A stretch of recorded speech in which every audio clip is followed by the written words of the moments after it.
À tous de Trémoya, leçon du confinement suivante, on passe sur nos enfants et leur éducation. C'était un sujet qui m'a été demandé et j'avais déjà prévu d'en parler de toute façon.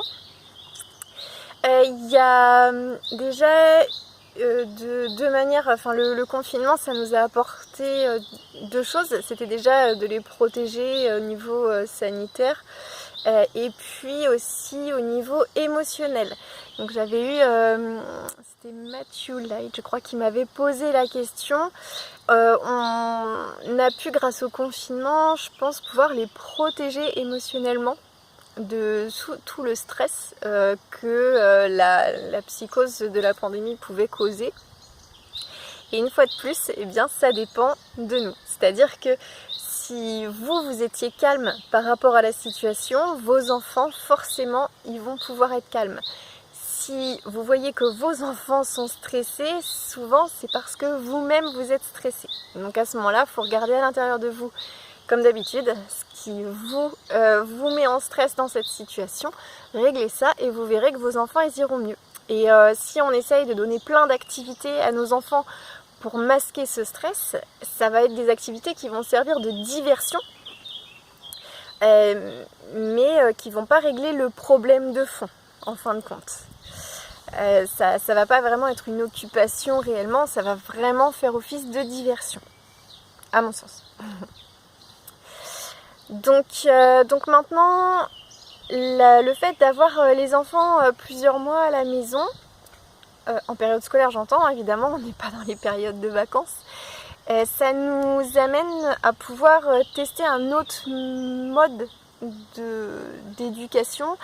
C'est vrai que j'y avais un petit peu réfléchi il y a quelques années parce que les solutions alternatives m'ont toujours attirée, tout ce qu'on peut voir dans d'autres types d'établissements ou dans d'autres pays.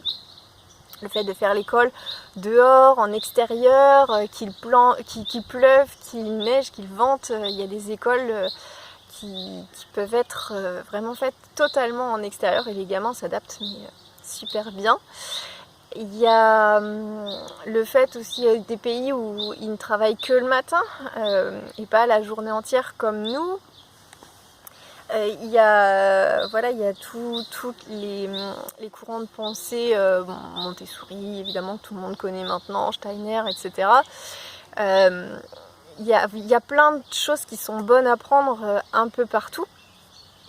Et là j'ai trouvé pour nous l'opportunité de pouvoir faire un petit peu à notre sauce et de pouvoir apporter à nos enfants une autre manière de pouvoir leur apprendre des choses et des manières beaucoup plus concrètes. Je ne sais pas comment c'est passé pour vous. Nous on a décidé de le faire comme ça n'engage que nous. Mais par exemple pour les mathématiques on a fait beaucoup de cuisine ensemble et on a mis les gamins à la peser, à savoir s'il fallait en rajouter, s'il fallait en remettre, arriver à un certain grammage, de dire combien il manque, combien faut en rajouter pour travailler les additions, les soustractions. Pareil avec la couture, de repérer sur la règle où il fallait tracer le trait, de dire on va faire plusieurs fois le même modèle, du coup à quelle distance je vais mettre le suivant, et de créer quelque chose en même temps. Donc ils se rendent même pas compte du coup qu'ils font des mathématiques, ils vivent juste, tout simplement. Après on avait aussi la possibilité, quand le matin on faisait un petit peu plus certaines petites activités un peu plus scolaires on va dire, de dire à un moment donné tu sens que au bout d'une demi-heure le gamin il est fatigué ou trop de concentration, ou il n'arrive pas à se concentrer, lui dire écoute, tu prends ton vélo, bon ok, on s'est donné cette chance d'habiter à la campagne donc on peut le faire, tu prends ton vélo, tu vas au bout du chemin, tu reviens. Et une fois qu'il a fait son tour en vélo, il a pris l'air et il se pose. Et moi ça me rappelait quand j'étais en CM1, on avait notre institut, elle faisait ça. Il y avait une grande cour et quand elle voyait qu'on ne comprenait pas, que ça n'allait pas, elle nous disait hop, tu veux faire des tours de cour. Alors forcément on le prenait comme une punition, à l'époque. Mais aujourd'hui, en tant que parent, je me rends compte combien c'était bénéfique de plutôt nous faire des tours de cours plutôt que de recopier encore sur un cahier 15 fois la même ligne. Donc on a pu faire ça. Après, ça permet aussi d'être au contact d'un enfant à la fois et pas d'une classe de plein d'élèves. Et du même coup de suivre aussi un petit peu le rythme individuel. Et honnêtement, nous, les nôtres, ça leur a beaucoup plu. Je pense qu'on a su s'adapter à ce qu'ils avaient besoin, tout en demandant quand même aux instituteurs quels sont les objectifs de fin d'année pour que ça puisse coller avec ce qui est demandé, pour qu'en rentrée de septembre, ils aient les bases nécessaires pour pouvoir avancer. Donc voilà. Donc c'était assez intéressant, surtout qu'il y a quelques années, je m'étais déjà posé cette question de dire qu'est-ce que je fais ? Est-ce que je les mets à l'école et comme tout le monde, ou est-ce que au contraire je les garde à la maison pour faire l'éducation à la maison, à l'instruction à la maison. J'ai pesé le pour, le contre et bon, clairement je me suis dit qu'à terme ça allait pas être épanouissant pour moi, et si ça allait pas pour moi, je vois pas comment les gamins peuvent être épanouis derrière. Et parce que moi j'ai besoin pour moi personnellement de faire des soins, parce que c'est ça qui aujourd'hui me fait vibrer. Et si on fait l'instruction à la maison, clairement c'est compliqué de faire les deux. Donc j'ai pris ce choix de les mettre à l'école normale, et encore on a de la chance, ici on a vraiment des petites écoles de campagne qui prennent soin des enfants, donc c'est chouette.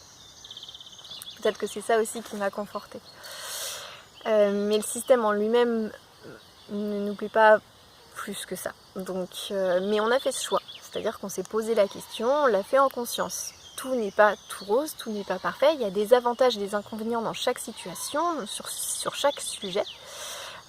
Donc l'idée c'est pas de dire il faut faire ou il faut pas faire, l'idée c'est de se dire je pose bien tout, je me pose la question et je décide en fonction de ce qui est bon pour moi aujourd'hui. Peut-être que demain ce sera différent, ça changera, mais en tout cas aujourd'hui c'est ce qui me semble le plus juste pour moi et pour mes enfants. Donc voilà, donc là il y a la reprise qui approche, la pré-reprise, enfin je sais pas trop comment on peut l'appeler. Nous de notre côté on a décidé d'attendre septembre avant de les scolariser de nouveau. Les enfants sont très contents de ce choix, ça leur convient parfaitement, ils préfèrent l'éducation à la maison qu'à l'école. Même si leurs copains leur manquent, mais si leurs copains leur manquent vraiment, bon déjà on a fait quelques visios avec certains d'entre eux et des coups de fil, mais une fois que le déconfinement sera un peu plus posé, on pourra aussi les revoir en dehors, on n'est pas obligé de passer par l'école. De façon personnelle, je pense que les équipes sont pas prêtes à accueillir les enfants. Ce sera très très anxiogène pour eux. On parlait justement du stress des enfants par rapport à la situation. Là je pense que c'est une bonne dose qui risque d'être donnée. Enfin, je vois pas comment en maternelle on peut laisser les élèves à 1 mètre de distance l'un de l'autre à la récré ou n'importe quoi. Ça me semble juste impossible. Donc plutôt que de rentrer là-dedans, nous on a préféré attendre le mois de septembre. Ça n'engage que nous bien sûr, mais je vous invite quand même fortement à réfléchir, à bien peser le pour, le contre de chaque situation. Qu'est-ce que ça vous apporte de les garder à la maison? Qu'est-ce que ça vous apporte de les remettre à l'école? Quel risque il y a pour les deux situations? Et de bien faire la part des choses pour que ce choix soit un choix en conscience et que ce soit pas simplement on m'a dit qu'il fallait les remettre alors je les remets. Voilà, posez bien. À partir du moment où on fait les choix en conscience, c'est là que c'est le plus juste, et c'est comme ça qu'on n'a pas de regrets, qu'on n'a pas de remords. Voilà. Voilà ce que je voulais vous dire sur l'éducation. J'espère que pour vous c'était aussi un moment pour tester tout ça et sinon il est encore temps de le faire et pensez qu'il n'y a pas que la manière scolaire comme elle est enseignée aujourd'hui pour pouvoir instruire nos enfants, il y a d'autres méthodes qui existent, tout simplement. Sur ce, je vous dis à bientôt pour une nouvelle vidéo. Si vous avez d'autres questions, d'autres remarques ou d'autres sujets que vous voulez aborder, je vous invite à m'en faire part dès maintenant. Et en attendant, prenez soin de vous et faites parler vos émotions.